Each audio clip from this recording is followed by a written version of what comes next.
and welcome everybody to Podcasting Them Softly Episode 7, where we have an incredibly special guest. We have Gary Young, the screenwriter of Harry Brown, which is one of my favorite films, and it's just absolutely amazing that he's going to join us for this full podcast, where we are going to discuss Sidney Lumet's The Offence, which is one of my favorite films. We're also going to talk about Mad Men, particularly how it's over in the ending, but we'll probably talk about the grand scope of it. And we are also going to do the top 5 performances of Sean Connery, who is featured in Sidney Lumet's The Offence. And we are also going to discuss the top 5 performances of Faye Dunaway. So without any further ado, I just want to say thank you, Gary, for coming on the show. This is absolutely amazing. Chaps, thank you so much for asking me. I mean, I've been listening to your podcast since the first one, and it was an honour that you wanted me to come on your show. I genuinely enjoyed every one of them, and you guys are doing a great job.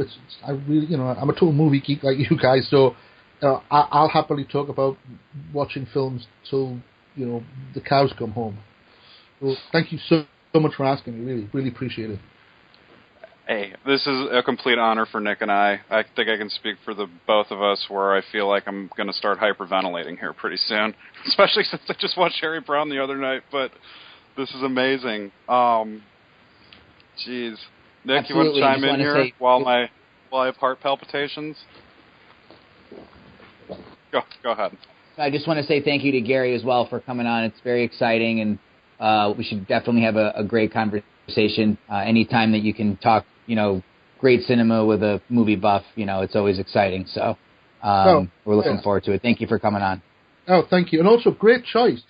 I love that, picking The Offence. I mean, that's an inspired movie to pick.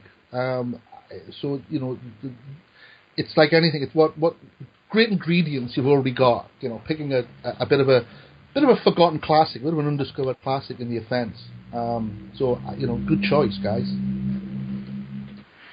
Yeah, it was great. I remember when I was discussing with you about coming on and stuff, and I asked you what you would want to talk about, and you said 70s film Lumet. Yeah. And the first thing that I thought of was The Offence, obviously, because you're British, and that's a British film, and I thought that you could give us some great insight on it, since Nick and I are both American.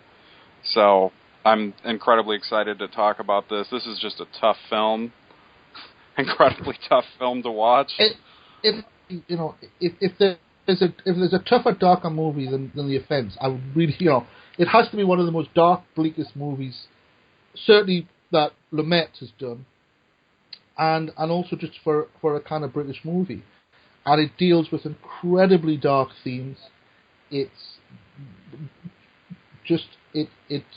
a movie that's just full of kind of raw emotion, and pretty much dispels any notion that Sean Connery was ever James Bond. I mean, he smashes that image to pieces, and I deliberately so. I think Connery deliberately set out to do that in this film.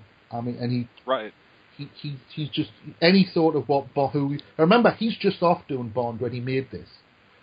Right, it's first movie after. All right, so before we jump into The Offence and dissect that one, Nick and I both watched Harry Brown, absolutely love it, and I know you've probably been asked this many a time before, and I've asked you this before, but how is Michael Caine as amazing in real life as he is in the film? Yeah. Films in general? He is just like Michael Caine, and that sounds such a bizarre thing to say. The first thing he said to was literally, I was introduced to him, and I said, this is the writer, and he asked me the first thing, where'd all this come from? Where's all this? And he heard my accent, and he knew I was from Newcastle, which of course, if you've ever seen, Get Carter, which is, one of Caine's defining kind of signature performances. And the movie's about, if you've ever seen Get Carter, it's a movie about this British gangster who comes to Newcastle to revenge his brother's death, and it's made in 1970. And Get Carter is shot in my home city of Newcastle. So he kind of knew my accent straight away, and he went, oh, okay. And he understood then that bit of it. But he was, he didn't disappoint. I know that we shot in the Elephant and Castle in London, the play called the Haygate Estate, which is not there anymore now. And but when we were shooting there, it was pretty much empty. It was all about to get pulled down, and I think we were one of the last people to sort of film there. And Kane grew up in that part of London, so he knew that world really well. And when we were, and the day we were there, there was a little corner shop, and all these ladies in saris, these Indian ladies, came out to have their picture taken with him. And Kane's wife is Indian, so he kind of had his photograph taken. And from what the crew said and everything, he never refused an autograph. Sat with, all these kids came up and kept asking, how do you get out? How did you get out? How did you, and he sort of related to that. He kind of understood that world. And even though it moved on, he understand both that of not understanding that generation and saying changed me, but at the same time, he grew from a kind of tough environment. And then Kane said something interesting, and he said, I had family who were gangsters. Who were criminal gangsters. His old man, his father worked in Bishop Gates Market or something. So he got that world. He understood it totally, and he was just, he was Michael. He was everything you wanted Michael Caine to be. That voice is so distinctive. Wherever you were on the set, you hear that voice was like hearing the national anthem. That's how he kind of was.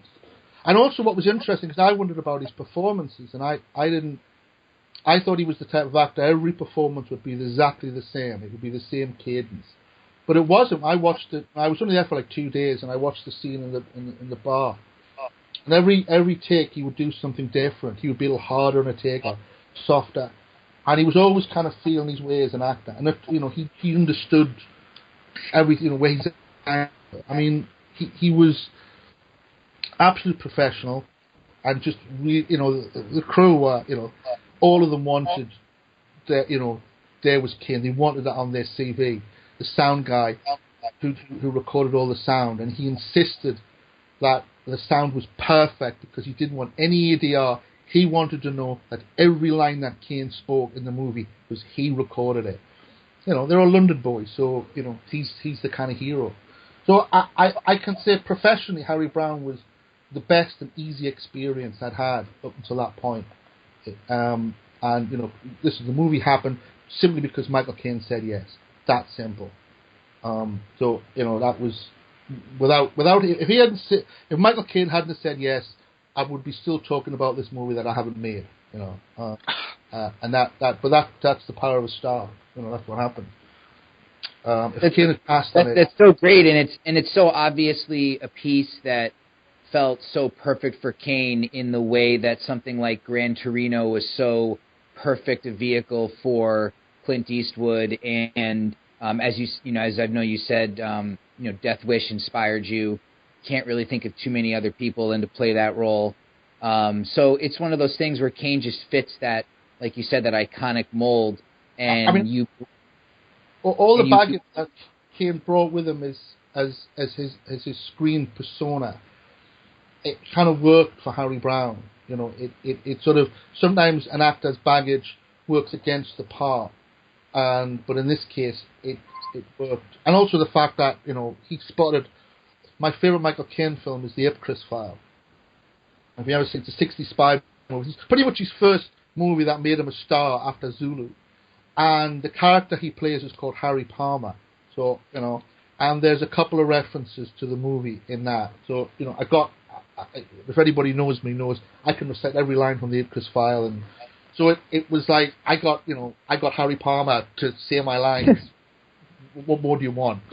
I'm a big fan of the Ipcris File, and I just actually grabbed the Blu-ray. I just went region free, and I was able to pick up a really nice UK Blu-ray of it, and I plan on watching it soon. And when I give it a revisit, I'll look for any Harry Brownisms that might be in there, because I've only seen it once, and it was a long time ago. I really dug it.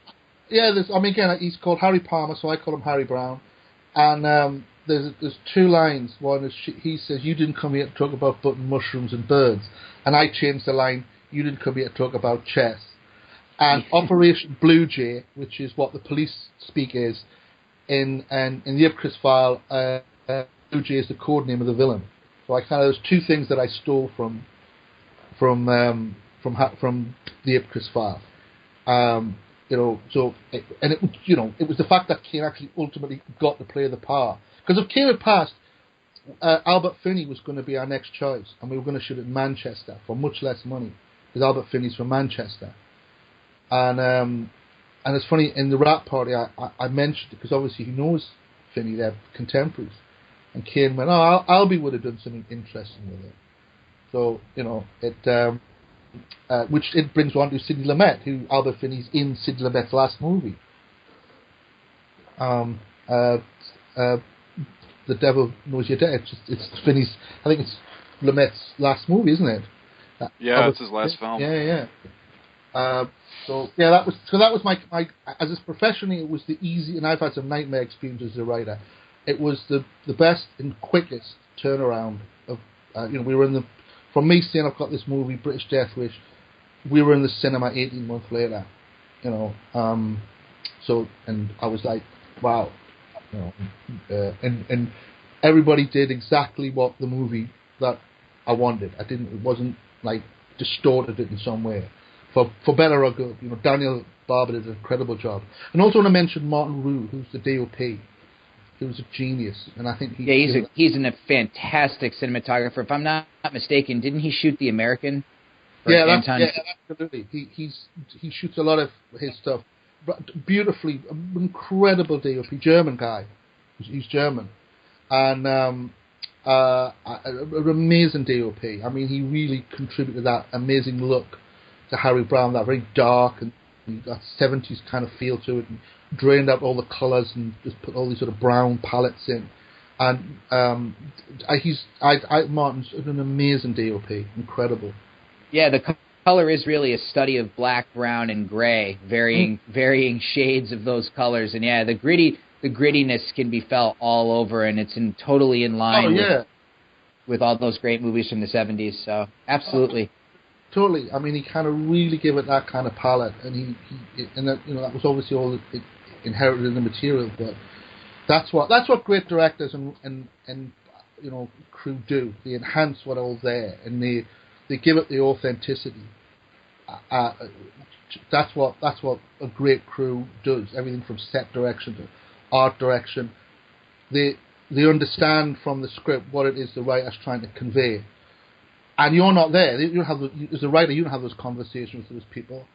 And when I was on set, I think it was one of the guys who was the art director, so he came running up to us, and he was really excited. I hadn't even met this guy, and he found this. He got this book, which was a reference I'd made in the script about the chess game that Kane's playing, the Spassky versus Fischer's game.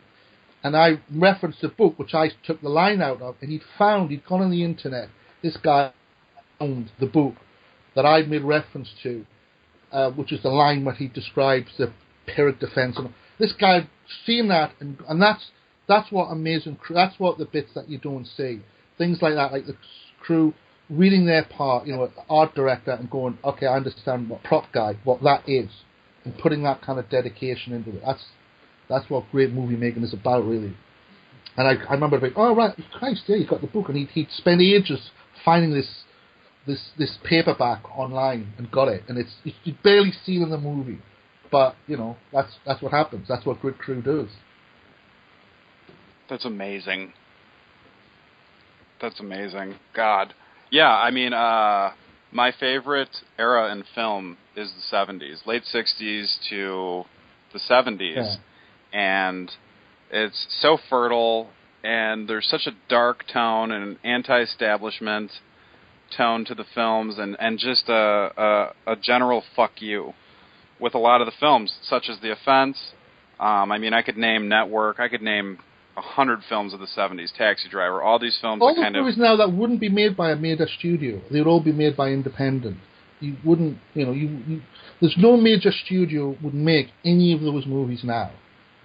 It just wouldn't happen. Hollywood's gone completely the other way now, and because at that point the studio system had pretty much disappeared.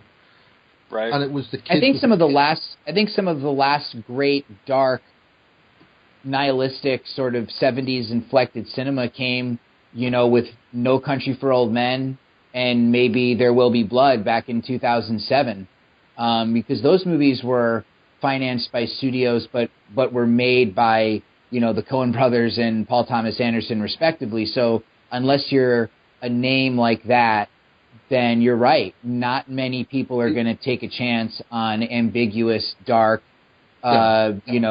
thematic looks at shades of gray. Everything has to be black and white these days, and everybody wants to see sanitized stuff. And I completely agree. I mean, I argue that those films, maybe with the exceptions of the Coen brothers, but certainly I don't think those movies would get even made now. I mean, I think even Harry Brown in this country, 5 years later, I don't think I would get that amount of money. We'd be shooting it for a fraction of the price. I just think things have moved on, and it's at times different now. I agree. Yeah, even just 8 years, which separates those movies. Yeah, absolutely. And that's why all the independents now are making, and also a lot of those writers now. We're going to talk about Mad Men later on. Mad Men would probably be a movie in the 70s. It wouldn't be TV. You would not get a show like Mad Men on television back in the 70s and the 80s. You just wouldn't have exist. It would be a movie. Perfect segue. Let's get into our discussion about Mad Men. Gary, what's your overall feel of the show, and particularly how it ends? I have to say I'm the world's biggest Mad Men fan. It's me and my missus. It's like we watch. I've done complete Mad Men twice now. I watched it from the first time. I didn't see it when it was on TV. I had box sets at all, so I watched it like 2 years ago on box set. I watched all my television on that, and so the first time I watched it, we watched it from beginning to end. And from pretty much episode 3 or 4, I was hooked and I was obsessed with this show. It's incredibly smartly written, and it is genre. It's not genre specific. Excuse me. It could be a soap, but it isn't. It could be a kind of drama, but it sometimes isn't, because actually some of the best moments of Mad Men are some of the comedy stuff. I never knew where the show was going. At times, it almost dispenses with plot. It is a show that is almost like literature. It's like a Saul Bellow novel or something like that. Most shows I can kind of watch, and as a writer, I could go, I could probably have a crack at writing that. I couldn't write Mad Men if you put a gun to my head. Because there's no rules to the show. It's more like life. There's no, in any other show, in any boring hands, a character like Pete would be the villain, and he actually isn't. He flips from being this kind of obnoxious creep at times to you just adoring the guy and kind of feeling for what he's going through. Exactly. I remember when I first started watching the show, I probably watched the pilot 3 or 4 times, and the first couple episodes 3 or 4 times before I actually got into it. And once I was into it, I was hooked. And like you said, I didn't watch it on live TV. I streamed it on Netflix, and I probably burned out the first 4 seasons in a couple of weeks, and then I started getting the Blu-ray. And then the last season I did watch live. This past season that was broken into 2 halves, I did watch on live TV, and I'd have to wait a week and digest what happened. But what you're saying about Pete is dead on, because he's this smarmy character in the first couple seasons, and I can't stand him. And as the show progresses, he becomes one of the only likable characters. Yeah, he's just an incredible performance, and so smartly written that he isn't just that one-dimensional. That he becomes almost you kind of root for him at times. Exactly. Go ahead. Oh no! But I think that's true of all the characters. Even the most sympathetic characters, like someone like Joan. But Joan has done some. There's times she makes these kind of racist comments at one point. I think it's season Paul, and all the characters, both the main character, obviously Don Draper is the most ambiguous. He's an alcoholic philanderer. Who literally isn't who he says he is. Who lies to everybody. He was a very emotionally absent father who goes through women and kind of and really sort of doesn't treat them very well. Who has an alcohol addiction and is just a dark, abusive childhood, and he's our central character. I mean, every one of the characters, and yet you invest so much in them, and that's just brilliant performances and so well written. I mean, you can't fail if you have that combination, and a fascinating period as well.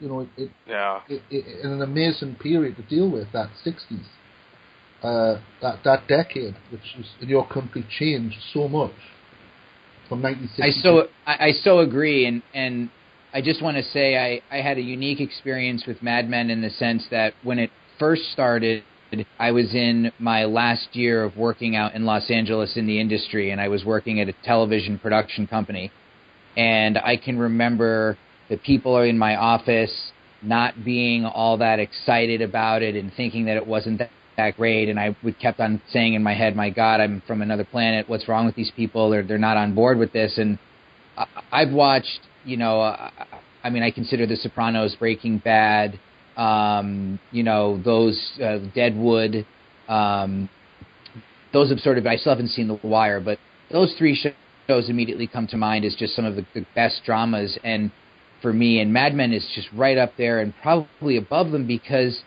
Mad Men never relied on plot craziness and insane developments. It was this smooth, amazingly sort of flat show, and I don't mean that in a bad way. I just mean that it kept this graceful note about it for 8 years, and I kept saying to myself, how's this show going to end, and what are they going to do? It's not building to a big action scene, or is he going to get the girl, or is there money? It wasn't about that. It was truly an introspective character drama that allowed you to hate people for half of the episode and then forced you to empathize and sympathize with them for the rest. And your discussion of Pete becoming this guy that you sort of start to feel bad for towards the end of the show is remarkable from a writing standpoint and from a performance standpoint, because he trained you, Vincent Kartheiser trained you to hate him for so long because he's just such a snake. And it's just one of the richest things on a writing and on a style level. I mean, it's just an incredibly cinematic television show.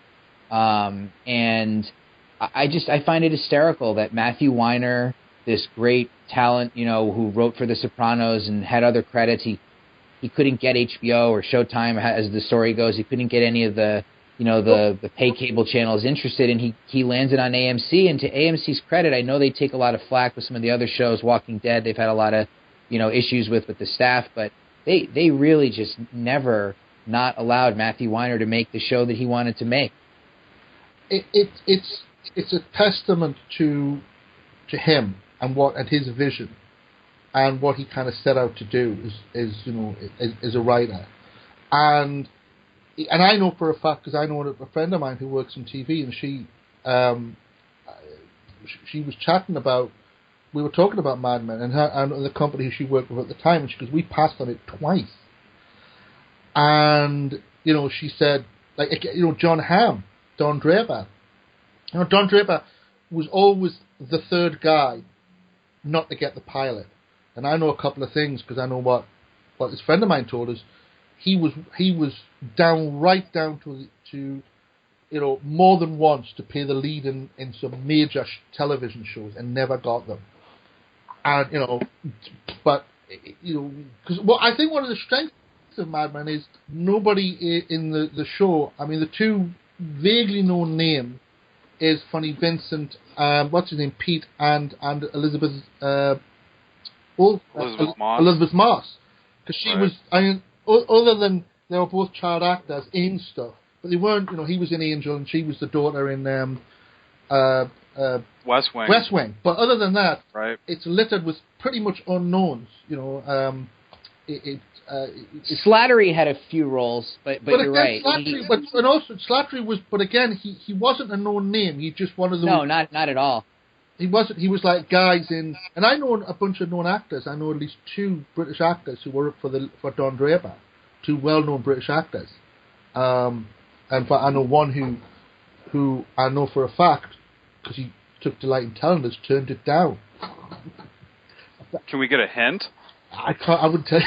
Like, and he kind of tells it sort of with a kind of, oh yeah, like, and I went, I know you're laughing about it, mate, but you turned it down, Chief. But it's such a literature that it is like a television series because of the way in which it uses themes, it uses metaphors to tell stories, and and again, and you're right, as you said, it's kind of got this even tone. Like, don't get me wrong, Breaking Bad is an incredible show, but you knew Breaking Bad where it was going from the moment it started, simply by the nature of the show. Right. You know that this is about a fated character, and you know that Walter White. Same with and The Sopranos, because they're both genre-driven shows. You knew that by what they were going, they're fated, and you know that Walter White really only had 3 endings, and it was just when you were going to get to that point. But with Mad Men, you didn't, because the show never followed any kind of clear lines that you could sort of comfortably. You knew that it was just going to end. I knew that. I always kept saying to my missus, the show's just going to end like Sopranos ended. It'll just end on him stepping into an elevator or something like that, and it kind of didn't disappoint. No, I don't want to digress too much, but Gary, did you watch Deadwood? Oh, adored Deadwood. I think Deadwood is genius. I thought Deadwood quite brilliant. I've got it on box set. I thought it was incredible. I'm glad to hear you say that, because I was such a fan of that show. I mean, that show spoke in a different language. Oh, literally. But what's amazing, all that stuff, that it's as if it's as if Charles Dickens had rewritten High Noon. I mean, that's what it, because also that's more closer to how people didn't speak like John Wayne. Remember, they were all Europeans. They were all first generation from all over the world. So their language was much more like that. Their language was much more this heightened Dickensian language that had kind of biblical references. They didn't speak like howdy ma'am and all that. They spoke in that way with this clear syntax, much more like kind of Old English. And that was one of the strengths of Deadwood. I think Deadwood is the great tragedy of the show is that they cancelled it, so we never got to see where it played out. Even though it's easily the biggest bummer that I can honestly say from like just being a fan of something. I mean, I'm sure there's been other things too that I've been annoyed at, but the early demise of Deadwood will go down as one of the just great travesties of television storytelling. It's such a bummer. And they never made good on their promise to have a 2-hour movie.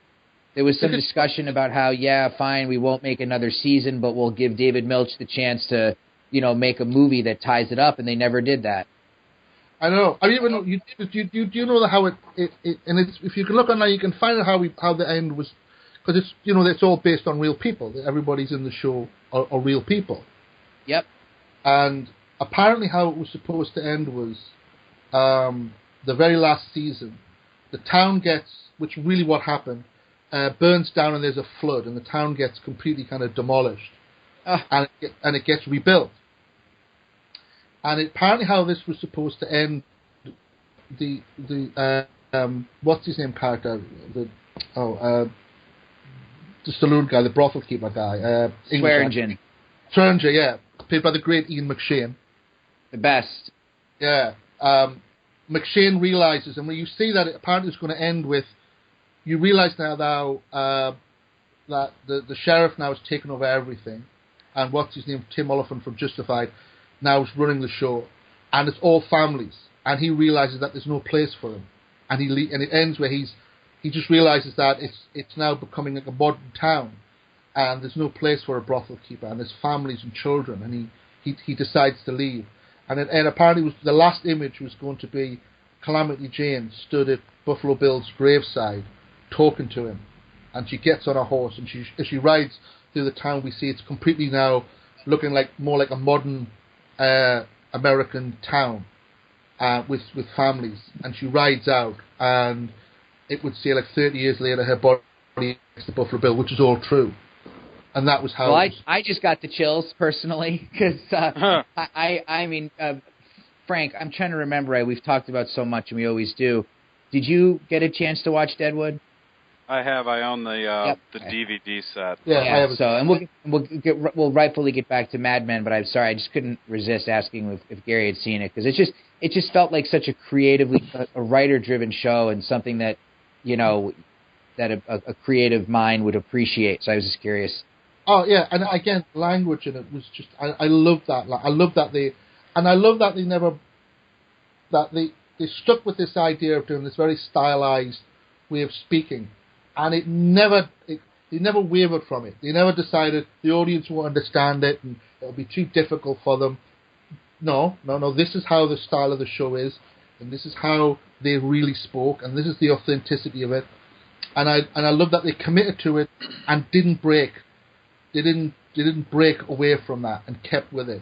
It is, along with, again, those shows you mentioned, Sopranos, we're talking about how we're talking about the 70s and how television now is doing what cinema did in the 70s, because all those shows and all those would-be movies in the 70s, you couldn't be allowed to make them on TV in the 1970s. I think The Godfather would be a miniseries. No, well, it would. You're right. Godfather would be made on TV now. You wouldn't have made something like that on TV. Yeah, who's going to allow someone to make a 10-hour mafia movie? Yeah, except HBO or someone like that. Exactly. That's how it's come completely full circle. And you look at television, but then it's become the same with British in the 70s. British television, going back to The Offence and to sort of go full circle, we never really dealt with The Offence. British television in the 70s was very groundbreaking and really dealt with the guy who wrote The Offence. So I want to give a mention to, is a guy called John Hopkins. So everybody talks about Sid Lumet and Sean Connery, but John Hopkins was a very significant writer in the 60s and 70s, and he wrote a TV series called Z-Cars, which is a kind of creaky joke now, but at the time was really groundbreaking. It was the first British TV procedural drama that had multi-character police in it, that dealt with contentious issues, and The Offence, which comes out of a stage play by him called This Story of Yours, which is at the Royal Court. The Royal Court was where all people like Harold Pinter, if you know how Harold Pinter is, Harold Pinter is probably the greatest British playwright of the 20th century. And all these, people like John Osborne and all this stuff that if you American guys don't know, but and what was where major stuff was happening in the 60s in a place called the Royal Court. And pretty much every actor that we're talking about, Caine, all those generation of actors all started at the Royal Court. Michael Caine did the play called The Long and the Short and the Tall there, understudied Richard Harris and Peter O'Toole. And so British TV in the 60s and 70s was as groundbreaking as British television, as cinema was in Hollywood. And now it's gone completely the other way, and British television now has become, and American TV in the 70s was fairly kind of Dallas Dynasty, fairly homogenized, you didn't have anything that challenged you. And now it's gone completely the other way, where American television now has become so challenging, and British television sadly hasn't. And American cinema now has become, listen, there's some amazing movies, but Hollywood now is making, it's a superhero movie. So it's funny how things become completely, full circle, and everything's kind of flipped the other way. And again, all those shows that you're talking about would not exist as TV in the 70s, and there would be movies. Deadwood would be a movie. Probably star Stacey Keach or someone like that. By Sam Peckinpah probably, but it was. Mm-hmm. Right, no, for sure, it's the Wild Bunch. Yeah, I mean, absolutely, and and all those other sort of Peckinpah movies of the 70s. And, Dennis Hopper probably would have been in it. Oh, that would be awesome. Just to touch on Mad Men real quick before we segue into the Offense, bringing back what you guys talked about, particularly Gary, with how you knew how Breaking Bad was going to end. It had one of, I think of my favorite television shows that I own. I own The West Wing, the complete set. I own Californication. I own all of the X-Files. And those are probably my 3 favorite shows of all time, sans a couple others that were mentioned, like The Sopranos. I love Boardwalk, Oz. But all of those shows, The West Wing, it pretty much has one ending. Yeah. The end of Martin Sheen's second term. And then the mantle or the torch gets passed on to whoever wins the election in the last season. Breaking Bad, you knew how it was going to end. Yeah. He's either going to die of cancer, get killed, or you know what I mean? And, Prison. Yeah, exactly. And then Californication, you know from the start how it's going to end with him getting back his girl. And it just takes him 7 seasons to do it. But with Mad Men, that show is the antithesis of a slow burn. And I know we all talked about it. Gary, you had your theory of how it was going to end was brilliant. I had my own vision of how I thought it should end or would end. But if I sat down and wrote down 100 endings of how I thought Mad Men could possibly end, the finale would not be on it. And I remember I watched it, and I just thought to myself, really? And then I watched the finale directly again because they aired it. They aired a encore showing of it, and I watched it, and I was up late that night, and I was laying in bed, and it clicked. And then when I spoke to Nick the next morning, it clicked even more. And I think that the finale of Mad Men is probably the best series finale I've ever seen. Oh. Or at least it's in the top 3 or 4, maybe even top 2. The way it ends is just absolutely brilliant. And prior to us recording, I was on YouTube, and I watched the Coca-Cola commercial 3 or 4 times just to get primed for our discussion on Mad Men and how brilliant the ending is. I mean, what's interesting, because I remember, I was old enough to remember as a kid that advert. And it was, I must have been only about 7 or 8, but I remember that advert playing endlessly on TV in the UK. And that record was the record, you Teach the World to Sing, was number 1 in the charts. So it was one of those first times where an advert superseded the programs around it. And I love, the illusion, it alludes to the fact that, Draper made the ad, because McCann Erickson made the ad. But you're right, what is wonderful about Mad Men, most of those shows, you could have sort of had a guess at how it was going to play out. I had no idea. I thought he was going to end up being Dick Whitman, and then something like I nearly thought he was. But that's the genius about Mad Men. I never knew where it was going, and I didn't know where it was going to end. I didn't know what was going to happen to the characters, but man, I wanted to stay with it. And right, that's great writing. That's what great writing does for you. The absolute genius of the finale of Mad Men is the last time we see Draper, where he's sitting there and has a smile on his face. It doesn't matter if he's Dick Whitman, no, or if he's Don Draper, or if he's changed, or if he goes back to New York as a changed man to raise his children and make the ad, or if he goes back to New York as Don Draper, the same person, and makes the ad. All of that is inconsequential. No. Or does he just stay on a retreat in California?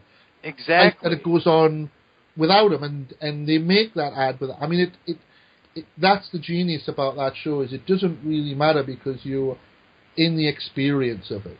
You are kind of living lives through these people. And that's, again, that's what great writing does.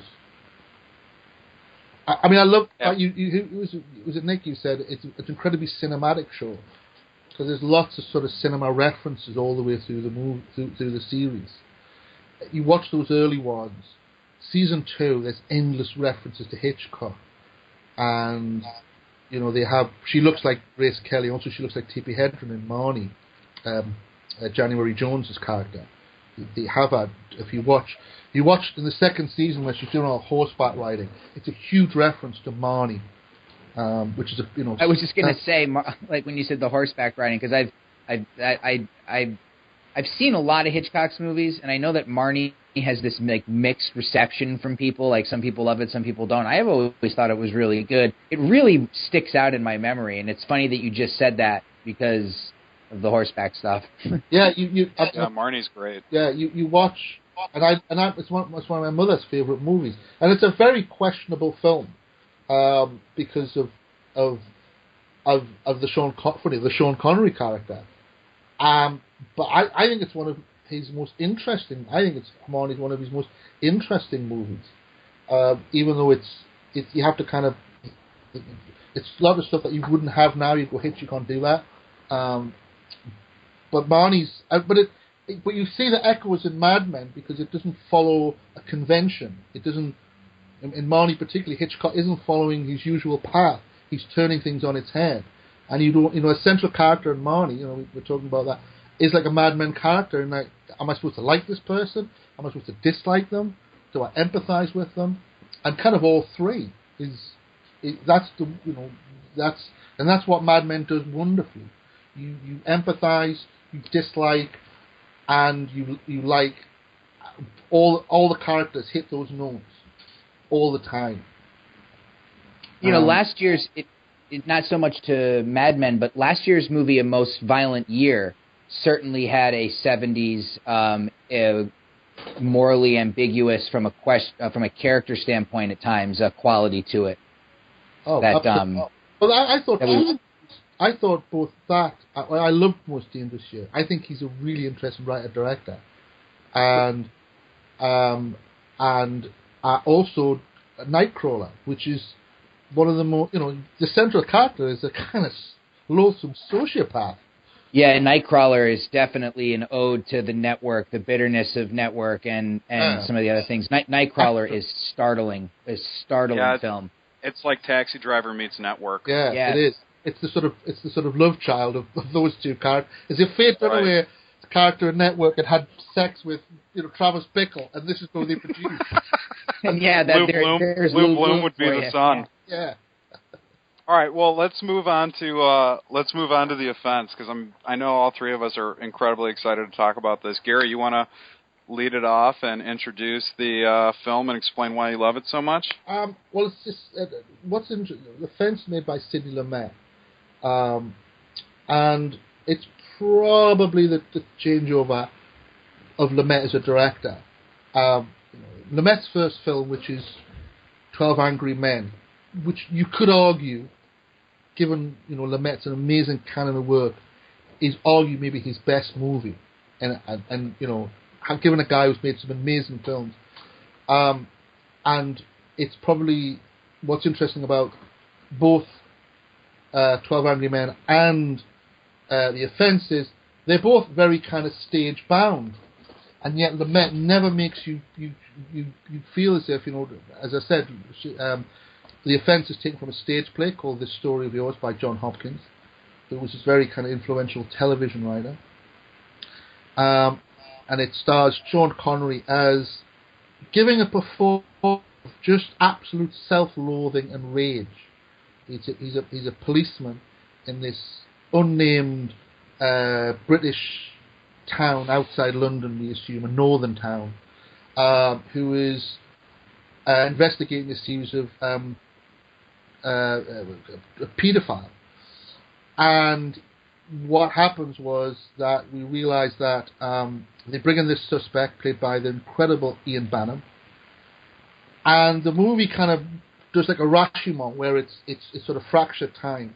It opens with this incredible slow motion piece of film which is sort of the end point of the movie, all in slow motion to this police station, and Lumet puts right in the centre of it to obscure what's happening. This white, looks like a kind of white light, and the film really is a kind of two-hander between this suspect Ian Bannum and this character played by Sean Connery, Sergeant Johnson, and Connery's character is clearly a man who is on the verge of some kind of breakdown.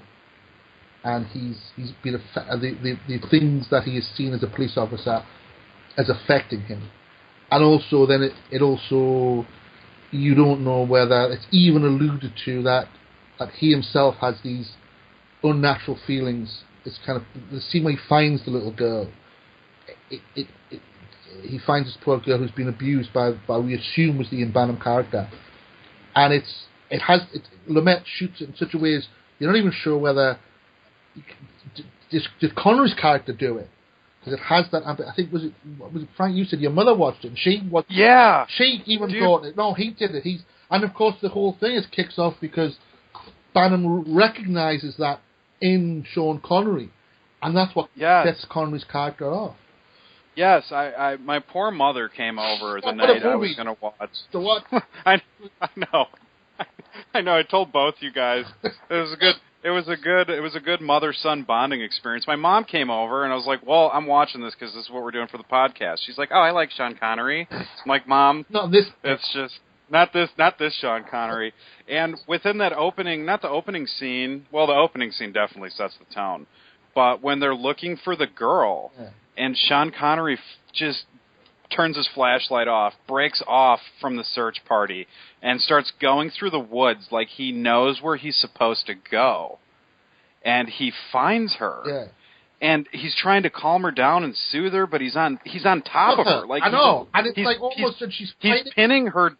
Yeah, and he's pinning her down, and he's touching her face. And my mom's sitting next to me on my couch, and she looks over at me, and she said, "Is Sean Connery the rapist?" And it was the entire film. But yeah, but obviously, because I think Lumet's, making that point. Sidney Lumet doesn't shoot anything by accident, and the way in which Connery performs it, and the way in which it's shot, and the way the little girl reacts, it certainly kind of alludes to it, and it's a movie that deals with, it's all about that kind of heart of darkness and its character. Certainly, especially towards the end of the film where he's with Bannon and it's showing the stuff that it didn't show prior, where it's actually showing the interrogation. It's not even an interrogation. No, it's just a straight up beatdown of Sean Connery taking out all of his rage and anger and emotion on Bannon's character, and the flashbacks that are cut in to where Connery is, or especially where Banner's talking to Connery. And Gary, you said it perfectly when you talked about how it was like in Manhunter where Hannibal Lecter tells Will Graham, "Smell yourself." Yeah, I mean that's we're the same, and that's essentially what Bannon is telling Sean Connery's character. The lines of dialogue are fantastic, but when because he has this incredible line, which is, what was it? I'm paraphrasing what it is, but it's something like Banner's character says to Sean Connery. What you hate in me is nothing compared to what's in your own head. Right. And it's kind of what sets Connery's character off. And it is a performance of self-loathing and rage. I said it before, and it is. There's an amazing sequence where Connery's character goes to see his wife, and it's oh God. Just a bit of context. Played by Vivian Merchant, who was married to, at the time, Harold Pinter. And then Harold Pinter was in the Contemporaries of John. And in England, you know who Harold Pinter is. He is an amazing playwright, whose plays are all full of menace. Pinter Pose and all this is all part of that. And she was part of that generation of actresses who came specifically from the Royal Court, where this play came from, where Connery bought the play and took it to Lumet and said, "I want to play in this." And he does this monologue to her where he's gripping onto her hand. I think that he breaks her fingers, and he just describes in abstract way all the dead people that he's seen and all these crimes that he's kind of witnessed.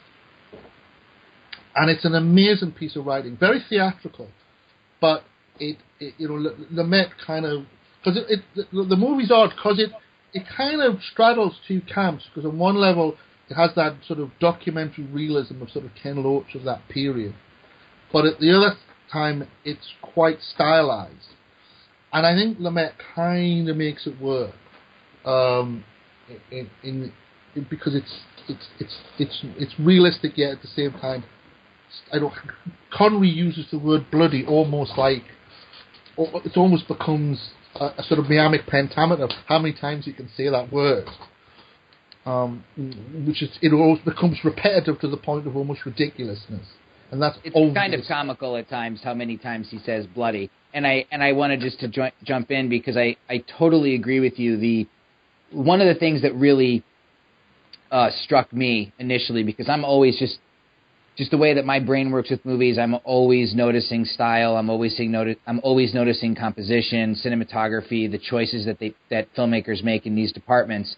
And the biggest thing for me was how half of the movie felt like a chamber drama that could be done on stage, inside of this room, this claustrophobic room that gets even more and more closed in as their relationship gets to a boil, Bannon and Connery.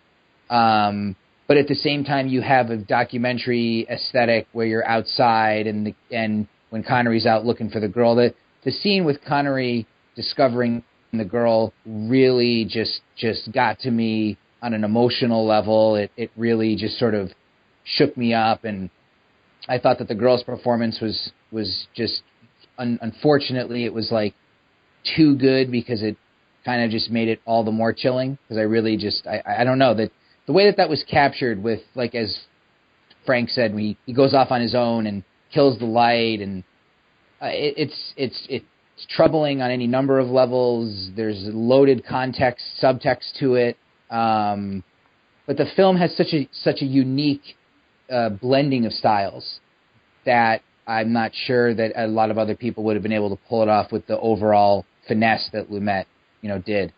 So, I think Lumet stays true to its theatrical roots, because I say it is a stage play called This Story of Yours. And he kind of acknowledges that with some of the more style. I mean, by the end of the movie, it becomes this. You said this chamber piece, which is him and Banner in the kind of interrogation room. But then at times it is like a documentary. He uses that, and everything about the movie is troubling. I mean, I think it's a challenging piece. It's subject matter. It's the fact that the fact that you're casting Sean Connery. You're casting 007, who would just come off Bond, who, there is who plays without his wig. He's got this handlebar moustache. He's kind of looking older. He's everything James Bond isn't. It deals with just about as dark. I mean, even if you shot that movie now, exactly frame for frame, exactly the same performances, the same way now, it would be as controversial and as shocking now as it was then. It hasn't diluted. And, that's a testament to the power of the piece. And again, it's not a movie you can watch very often. It really, no. But it's a movie that you see. I said it's been many years since when I've watched it. But we watched it again recently. I remembered every little beat of it very easily. It didn't dilute at all. And it's also, from a British point of view, it's full of all these British actors. You guys won't know all of them. They're all very well-known TV actors now, and we all kind of knew who they were. Peter Bowles, whose voice is dubbed, the guy with the moustache, he's a very television actor. They dub his voice. That's not his voice. He has this very posh English accent in real life. I just a little kind of tidbit, but it's a challenging movie. It's a movie that doesn't sit with you very well, and that what Lumet movies often did. He was interested in entertaining. He's interested in challenging you, and I get that's what's making him a brilliant director. Right. As you brought up, I love the Rashomon structure of the film, where it opens with, and this isn't a spoiler for anybody because this is how the film opens. It opens with Connery killing Bannon. Yeah. And fighting off the other police officers in the precinct that are trying to contain him, and he is just in this blind rage, and he settles down, and what's he say? My God. Yeah. After he realizes what he's done. And the thing that one of the many scenes that I love in this film is it's towards the last half of the film, before it actually shows the quote-unquote interrogation between Connery and Bannon, Trevor Howard comes in as the chief inspector to find and to essentially have an interrogation with Connery and ask him what happened. And of course, everybody knows what happened, but and it's Connery unraveling.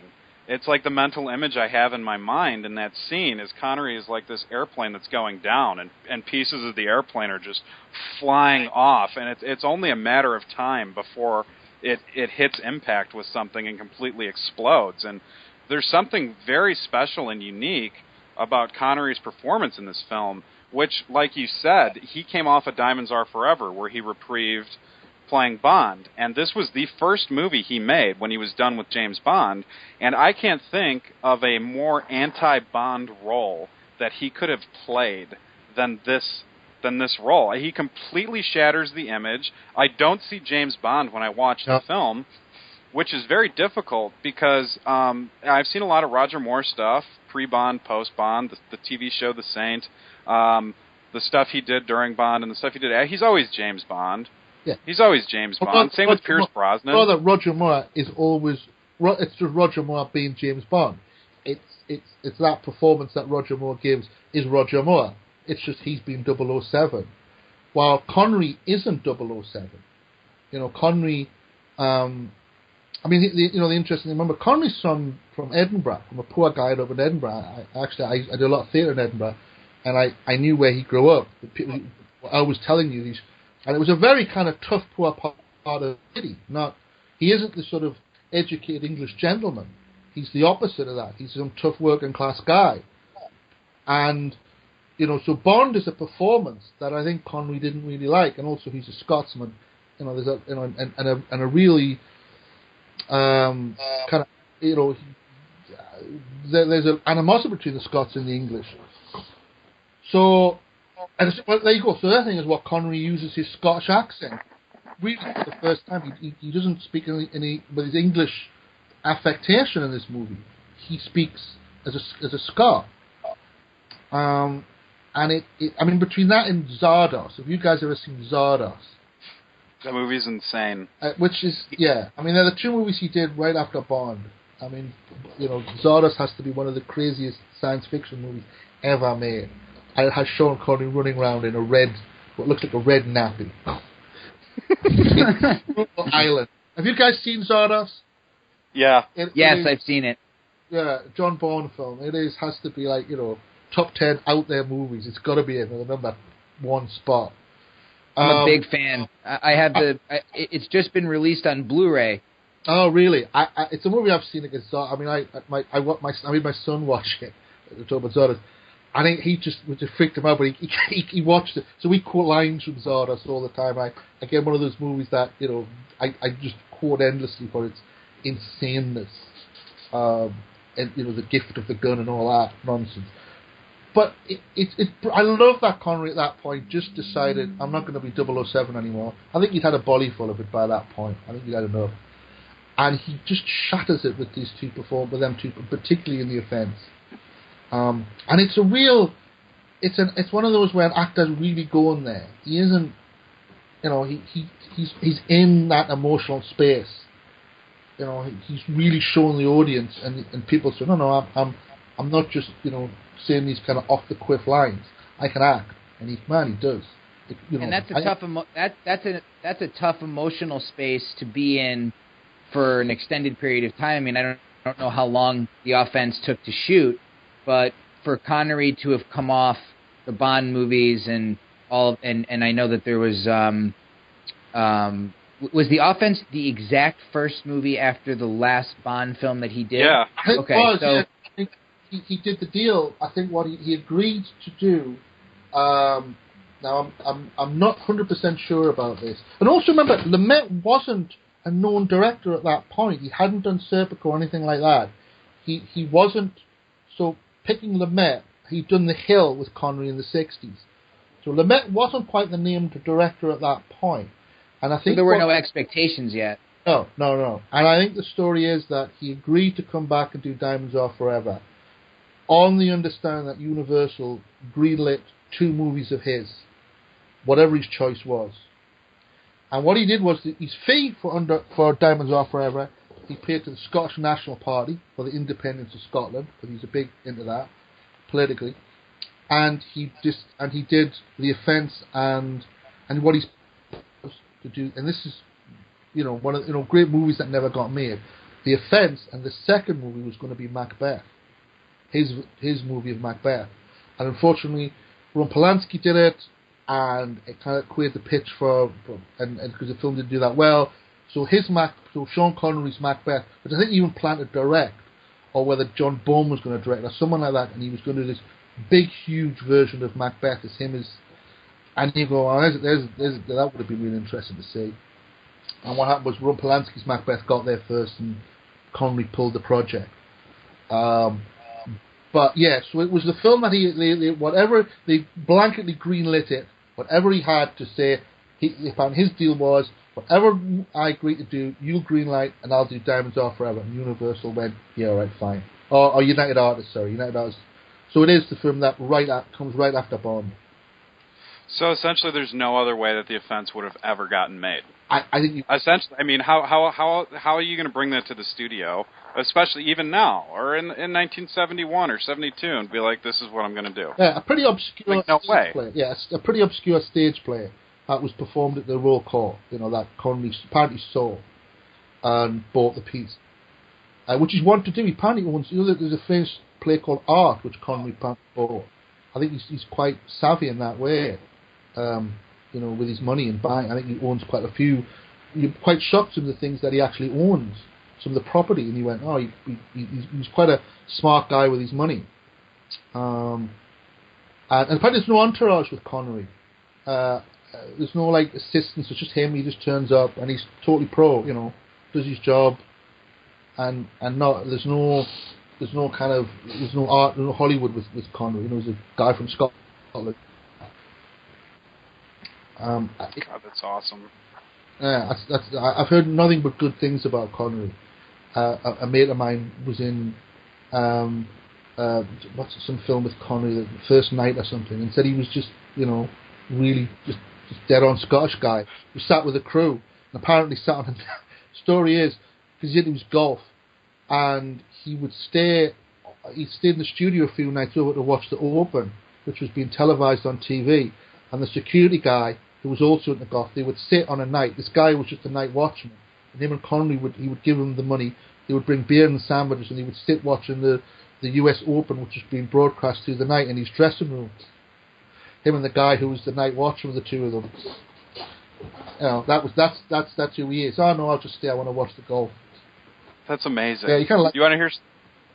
I love The First Night. I know it's not that great of a movie, but listen, this is great. I remember it was 5 years ago. I was at the grocery store buying food for whatever, and they had a little rack of DVDs for $5.99, and one of the DVDs that they had was a Sean Connery 3-pack of The First Night, Robin and Marion, and Family Business for $5.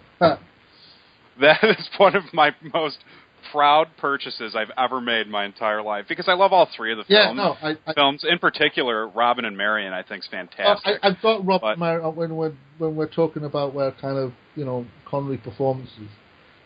When we get to that, but Robin and Marion's on mine.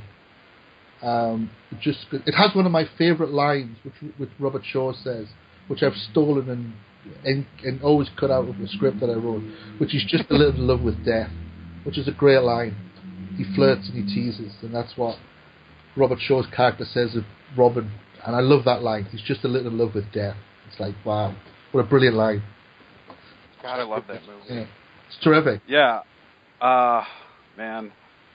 So, Nick, you got anything you want to say about The Offence, or shall we I'll just add that to our top five?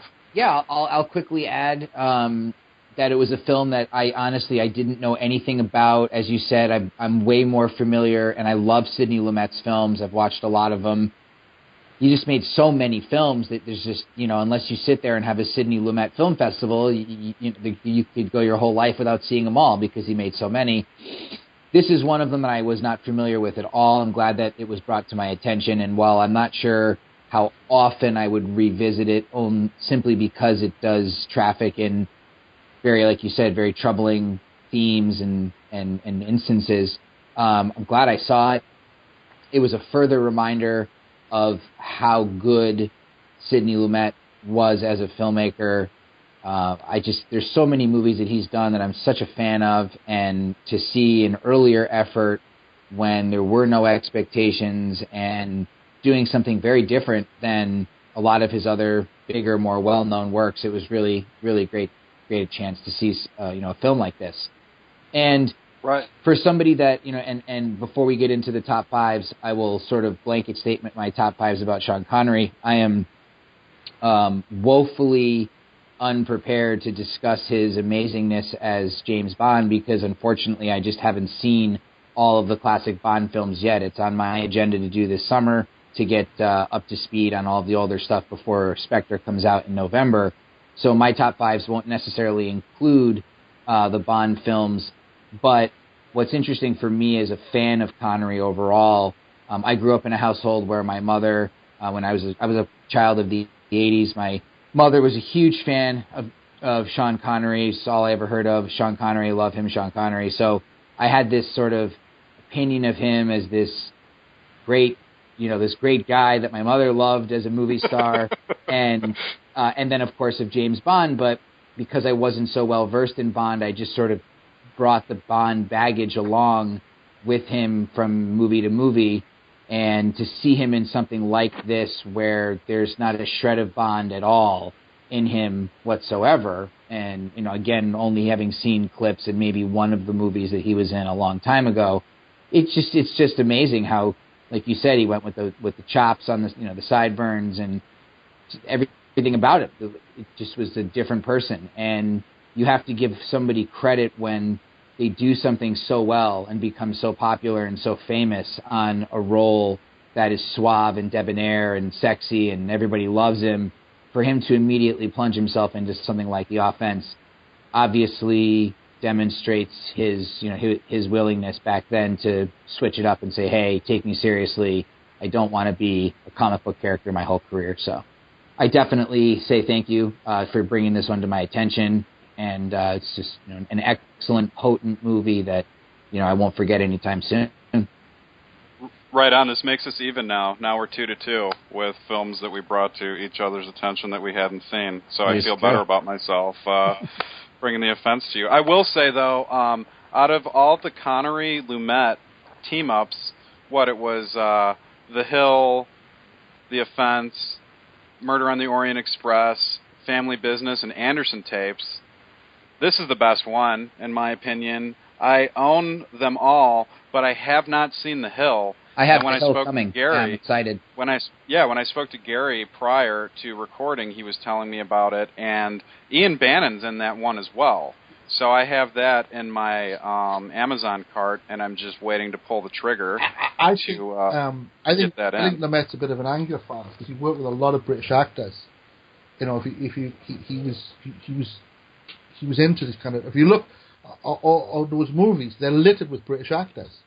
Half the cast of Murder on the Orient Express was British. Right. He was Albert Finney on his last film. Connery more than once. Peter Finch, which he won the Oscars posthumously for Network, was a Brit. Right. And A Hill, which is just all full of British character actors, including the great Ian Bannon. It's funny you talked about, Nick, you've seen about your mum being the Connery fan. That's my mother is a huge Sean Connery, and I'm older than you guys. And I saw every Bond movie, a gazillion times over watching Bond film. In fact, the first movie that I saw at the cinema when I was 4-year-old, my parents, and I can still remember it vividly, we were on holiday in Cornwall, the first movie I ever saw at the cinema that I can remember seeing, and my parents took me to go and see, was You Only Live Twice. And I remember, you knew at that point that I either wanted to be James Bond or to do that, whatever that was. And my parents were my generation, they were pre-TV. As I say, I'm older than you guys, so we went to the cinema all the time because that's what they did. And so I saw all the James Bond movies, all the early ones because remember they were pre-video days when they were rerun at the cinema. So you would often rerun. So I saw all the Connery's James Bond's Dr. No, From Russia with Love, Goldfinger, all those ones. I saw them at the cinema as a kid because we showed them in the 70s. So I kind of grew up. I mean, to me, Connery is Bond because he's still my 007. I kind of grew up with all those. That's who I watched as Bond first. I argue that Goldfinger is the definitive Bond simply because it's the James Bond movie that all the elements of what Bond became are in that movie. The blueprint of, if you watch Goldfinger, right, it is just retread in every 007 movie. The car, the one-liners, the suit that Connery wears, that grey suit. Jesus, they have Daniel Craig wear that suit in, the villain with the kind of henchman, the audacious plot, the three girls in the movie. It is every element of what Bond would become is the blueprint in Goldfinger. And so, if we're going to do Bond, Connery, that's my first best Connery performance. If we're going to do Connery, is shown in Goldfinger, because that's the point where he's got the character. He's all over it. He looks so cool in it. He's into the character now. He's introducing the kind of humour to it, and he looks so cool in it. He looks, if you look at Goldfinger, beautifully shot. It looks gorgeous on Blu-ray. And Connery is at his best. Great score as well. John Barry's score is beautiful. Yeah, that's just the quintessential Bond movie. Yeah. All right, before we segue into our top fives, I just want to say, and the same thing you guys said, my mom is the same way with Sean Connery. Growing up, she loves Sean Connery. I remember, going to the theater, seeing the new Sean Connery movie with my mom, going to see First Night. Of course, my mom loves Richard Gere too.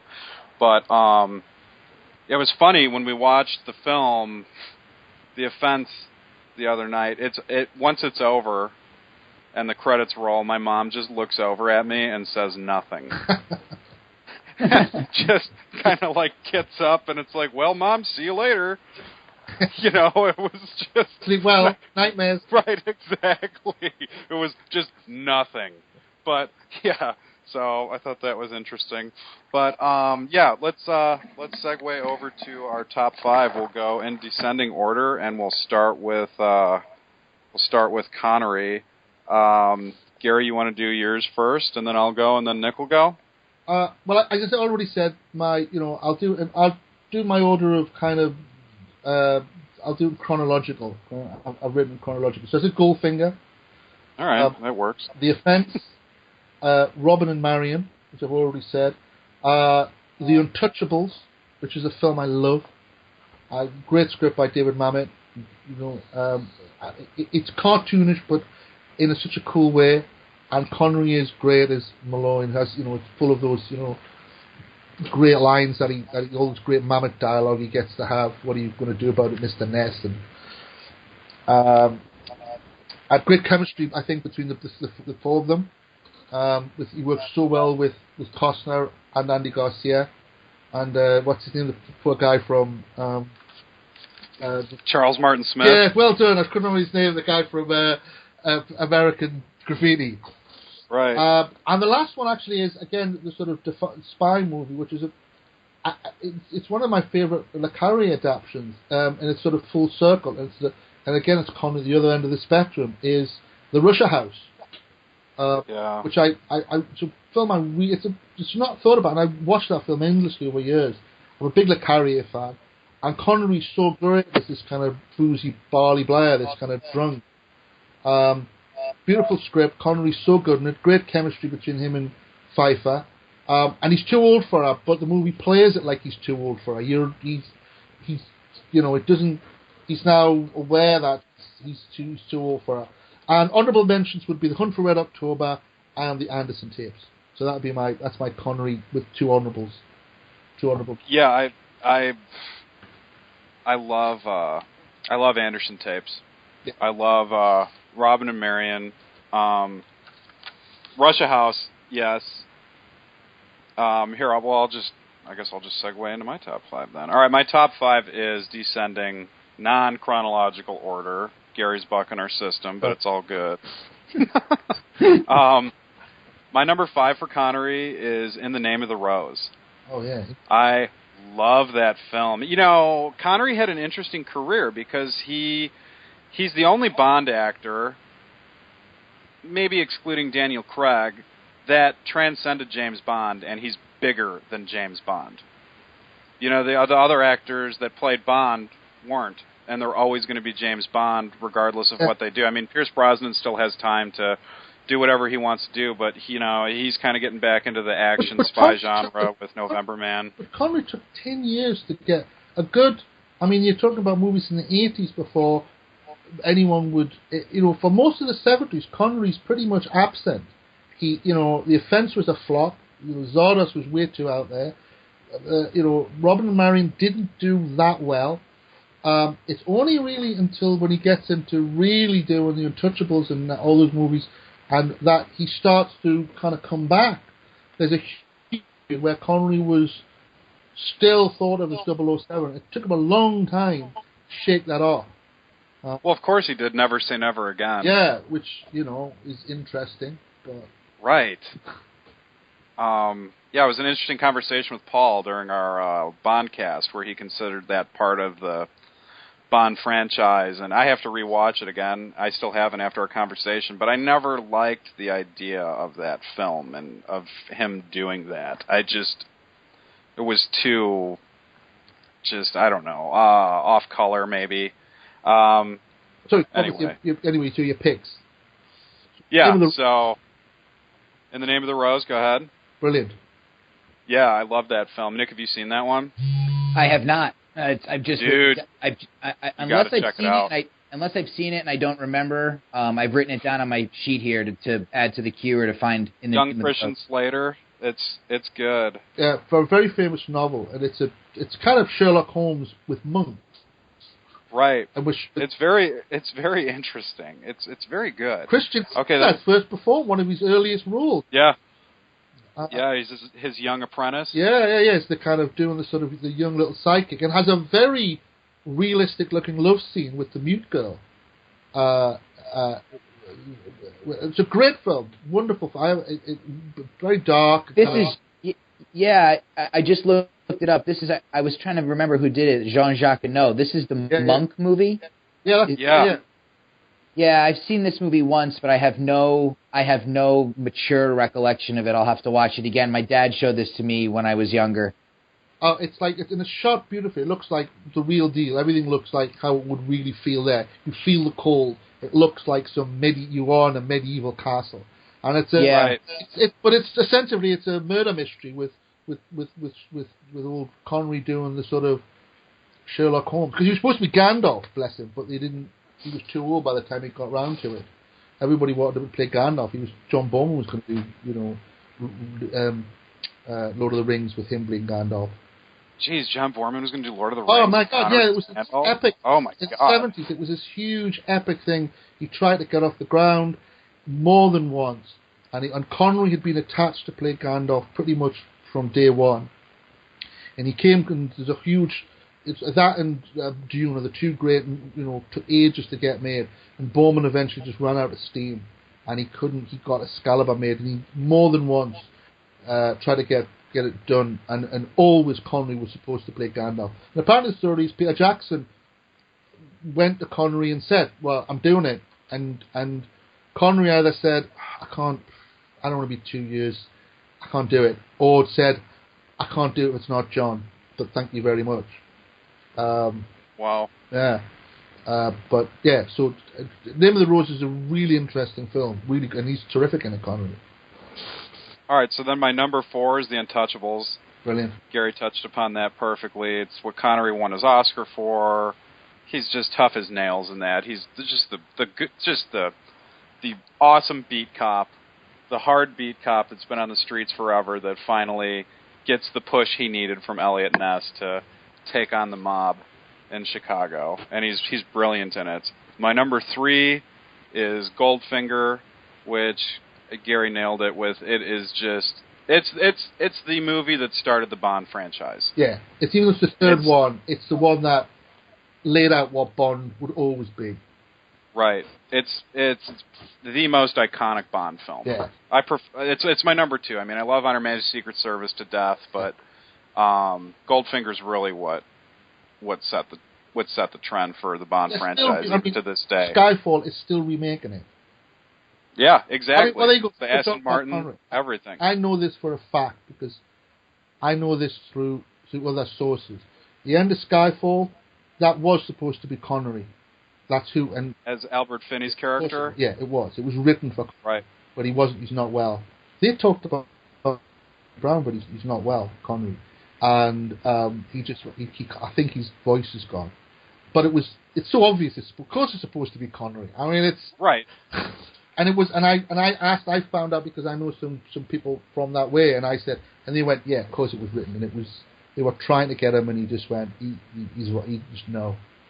But right. It's always not that I didn't love Finney in that role because he was great. Can you imagine how much more money Skyfall would have made if Sean Connery was in the end? I mean, you just go. I mean, the whole thing is set up for Connery. You just wait for that shot. And Finney's terrific, but Finney ain't 007. Finney was never Bond. No. You know, you want that, because what it's telling you is, of course Connery's his dad.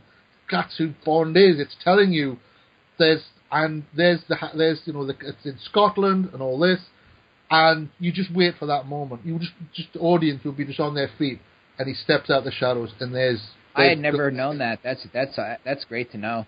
Yeah. It was, and I knew this through, shall we say, through someone else, and I asked them, and they went, "Yeah, it was. Of course, it was." My agent has people who work on the Bond films, and I met the guy at one of her drinks thing, and I went, "Is that?" And she went, "Yeah." Because they tried every which way, and they offered him money, and apparently just said, "Connery, he's keeping it quiet, but he's not very well."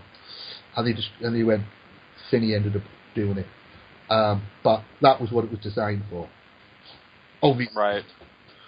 Yeah, I mean, all right. And then my number 2 is John Huston's The Man Who Would Be King. Oh, brilliant! Which is one of my favorite films. It's you get Connery, you get Caine, you get Christopher Plummer. It's just such a fantastic story, and it's all done before special effects, and everything in the film is practical, from the avalanche to the masses of people that begin, the masses of the indigenous people that follow Sean Connery because they believe he's a god. It's a breathtaking epic that I love. The Blu-ray. The Blu-ray looks fantastic. I bought it when it came out. I've watched that film countless times. It's one of my favorites. But, and then, go ahead. No, I was just going to say because I think when you spoke and I told you it was, and I asked Caine and I asked him about his movies, and that's his favorite movie of his own films, because of working with John Huston, because of working with Connery, because they knew each other from way back, because of the story, working with Plummer, everything about the movie. It's his favorite. It was his favorite experience. He adored working with Huston, who, I think I told you, remember Caine and Connery generation, they grew up watching John Huston movies, because he was a generation behind them. He directed Bogart and everything. So they were both in awe, these two stars were both in awe of Huston, who apparently Huston only ever referred to them as their two characters' names, both when they were filming and afterwards. He would never ever referred to them as Sean or Michael. He always referred to them as the names of the two characters he played. Never once ever. And apparently Caine loved that. You only ever, and that little march thing that they did, that was all them improvising. Right. Where they would do a little march in left, right, and that. Because they're two ex-soldiers. So it's Caine's favourite movie of his own movies. Well, it's the film that Caine met his wife on too, right? No, it was, it was, yeah. He saw in an advert. I think she's in it. She's the prince. Yeah, she plays Connery's quote unquote queen. Yeah, the sort of that's Caine's wife. But he saw her in an advert. She's Indian, but she was in an advert on television for coffee, Brazilian coffee, and she was like an ex-Miss World or something like that. And he saw her, and he went, "I want to meet her." And his mate went, "Oh, okay, fine." And he went to meet her, took her out to dinner, and married her. And he married I got to marry the woman most people don't get to marry the woman they say on TV. He says, I did. Yeah, you know, she did it. She's stunning. She's still amazing now. She came to the rap party. She's, you know, incredibly beautiful looking woman. She's amazing looking in that. She has this face to die for. Right. But she was a model. I think she was a Miss India or something in real life. That's awesome. All right, without any further ado, my number one Connery performance of all time is The Offence, and I can't say anything more than the three of us already gushed about when we spoke about Connery in the film and how he's just so dark and visceral and self-loathing, as you put it, Gary, is just the perfect description of Connery's character in that film. So, Nick, give us your top five. Yeah, top five. Number 5 would be The Man Who Would Be King. Big fan of that film. I've only seen it twice. I'm looking forward to revisiting it soon. But as you said, just a great movie on all departments, and getting a chance to see Connery and Kane and Plummer, and directed by John Huston. How can you say no? My number 4 would be The Untouchables. As Gary said, the cartoon quality of the movie, I think, was really amplified by Brian De Palma's direction. I thought that they just did a great job with that movie. It's incredibly entertaining. It almost has like a graphic novel feel at times, in retrospect. Just really enjoyable, and don't at the risk of spoiling anything, but it's a fairly old movie. Connery's death scene in that movie is absolutely incredible, and it's fantastic, very raw and intense, and I just love how he never goes quietly in that moment. So just great stuff. Every moment of it. And he has, "What are you prepared to do about it, Mr. Ness?" which is his last line, which is, brilliant. It's a terrific film. One of those movies I never ever get tired. I've watched it a gazillion times. Yeah, I might even argue, that it's maybe my favorite De Palma movie. It's up there. It's just it's one of those movies that it's a film school movie because of the the influences from everything from Battleship Potemkin to any number of other influences that were thrown in. So film buffs have a chance to enjoy it. It just straight up works as an entertaining, big star, big studio Hollywood gangster film.